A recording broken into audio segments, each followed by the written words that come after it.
দরজা খোলো। কি রে ছুটকি, এই তুফানের মধ্যে ভিজে একসা হয়েছিস? তোকে না বললাম আকাশ খারাপ দেখলে স্কুল থেকে তাড়াতাড়ি ফিরবি, জ্বর পাঠাবি তো। মা, বকা দিও না, আগে একটা শুকনো কাপড় দাও। আমার জন্য না, এর জন্য। কার জন্য? তোর ব্যাগের নিচে ওটা কি নড়ছে? মা দেখো, বেচারা খুব ভয় পেয়েছি। তুই রাস্তা থেকে বিড়াল করিয়ে এনেছিস? ফেলে দে বলছি, এসবের গায়ে কত রোগ জীবাণু থাকে। না মা, ফেলবো না। তুমি জানো না ও কত অসহায়। স্কুল থেকে ফেরার পথে দেখলাম বড় রাস্তায় তাল গাছটার নিচে ওর মা মরে পড়ে আছে। গাড়ি চাপা দিয়েছে মনে হয়, রক্তে মাখামাখি। আর এই বাচ্চাটা মরা মায়ের বুকের কাছে মুখ করছিল আর কাঁদছিল।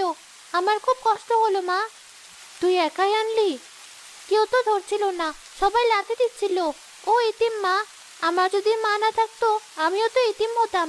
তখন কি আমাকে কেউ ফেলে দিত?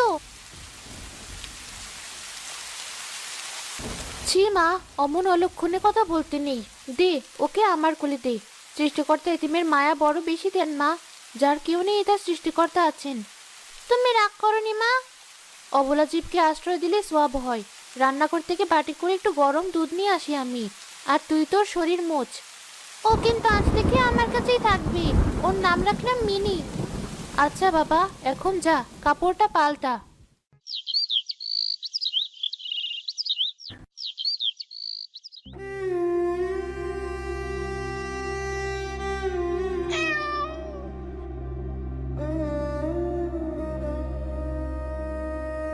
ছুটকি, মা। মা, আমি এখানে। মিনিও তোমার পায়ের কাছে বসে আছে। আমার সময় শেষ মা, শরীরটা আর টানছে না। সালমা, এসব কি বলছো? কাল সকালে তোমাকে বড় ডাক্তারের কাছে শহরে নিয়ে যাব। তুমি ভালো হয়ে যাবে। নিজেকে মিথ্যা সান্ত্বনা দিও না। আমি টের পাচ্ছি মৃত্যু আমার খুব কাছে। শুধু একটা কথা রাখো। বলো কি কথা? আমার মেয়েটা বড্ড সরল। আমার অবর্তমানে ওকে তুমি আগলে রেখো। আর ওই মিনি, ও কিন্তু সাধারণ বিড়াল না, ও ছুটকির বন্ধু। ওকে কখনো বাড়ি থেকে বের করে দিও না। ও ছুটকিকে খুব ভালোবাসে। মা, তুমি কোথাও যাবে না। মিনিও তোমাকে যেতে দেবে না। কান্না করিস না মা, সৃষ্টিকর্তার কাছে দোয়া করবি, বাবার কথা শুনবি, মিনিকে দেখে রাখবি।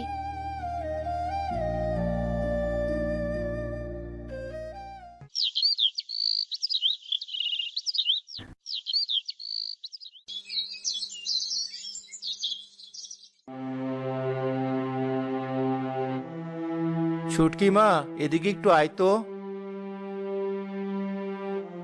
বলো বাবা।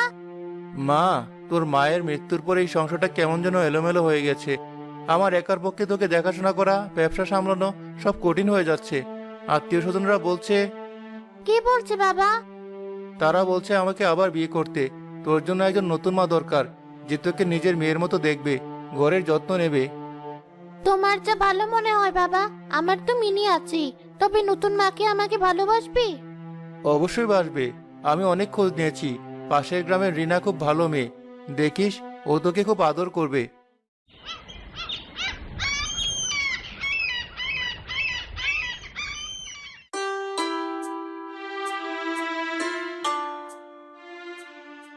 ও মা, এই ফুটফুটে মেয়েটাই বুঝি ছুটকি? একদম পরীর মতো। এসো মা, আমার কাছে এসো। ইস, এটা কি বিড়াল সোফায় বসে আছে কেন? নামাও, নামাও ওটাকে। ওটা মিনি। ছুটকি ওকে খুব ভালোবাসে। ওর মায়ের স্মৃতি বলতে পারো। ও খুব পরিষ্কার, কোনো ঝামেলা করে না। ও আচ্ছা, কিন্তু বিড়ালের লোম পেটে গেলে তো অসুখ হয়। ওটাকে বাইরে রাখা উচিত নয় কি? না না, মিনি খুব পরিষ্কার, ও আমার কাছেই শোয়। আচ্ছা আচ্ছা, ঠিক আছে। আজ তো প্রথম দিন, থাক, পরে দেখা যাবে।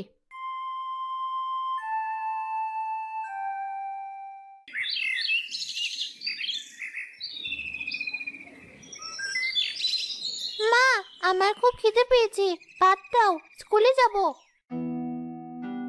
নবাবজাদি, এখনো বিছানাটা তুলিসনি কেন? ঘরদোর কে ঝাড়ু দিবে? তোর বাপের চাকরানি হয়েছে আমি? মা, তুমি এমন করে কথা বলছো কেন? আমার দেরি হয়ে যাচ্ছে। দেরি হচ্ছে তো আমার কি?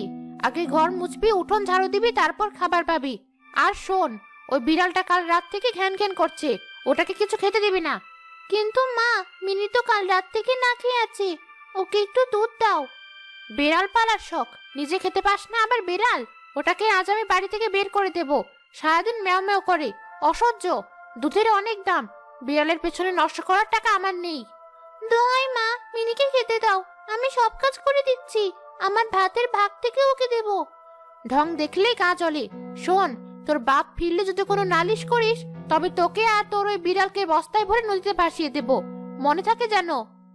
আমি কাউকে কিছু বলবো না মা।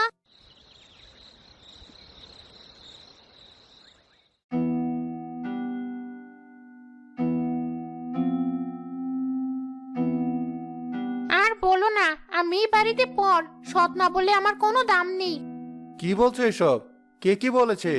তোমার মেয়ে। আমি বললাম মা একটু পড়তে বসো, অমনি মুখের উপর চাটা উত্তর দিল। বলল তুমি কে আমাকে বলার, আমার বাবা আসুক, তোমাকে বাড়ি থেকে বের করে দেবে। কি? ছুটকি এত বেয়াদব হয়েছে? ছুটকি, এদিকে আয়। তুই তোর মায়ের মুখে মুখে তর্ক করিস, সারাদিন বিড়াল নিয়ে থাকিস, পড়ালেখা নেই? তোর মা কি তোকে এই শিক্ষা দিয়ে গেছে? বাবা, আমি তো কিছু। থাক, বকো না বাচ্চা মেয়েকে, আমি হয়তো বোঝাতে পারিনি, ও নিজের মতো থাক। না, শাসন করা দরকার। আজ থেকে মিনি ঘরে ঢুকবে না, ও বারান্দায় থাকবে। আর তুই স্কুল থেকে ফিরে সব কাজ করবি, তারপর পড়াশোনা। বাবা, মিনিকে বের করে দিও না। চুপ, যা বললাম তাই হবে।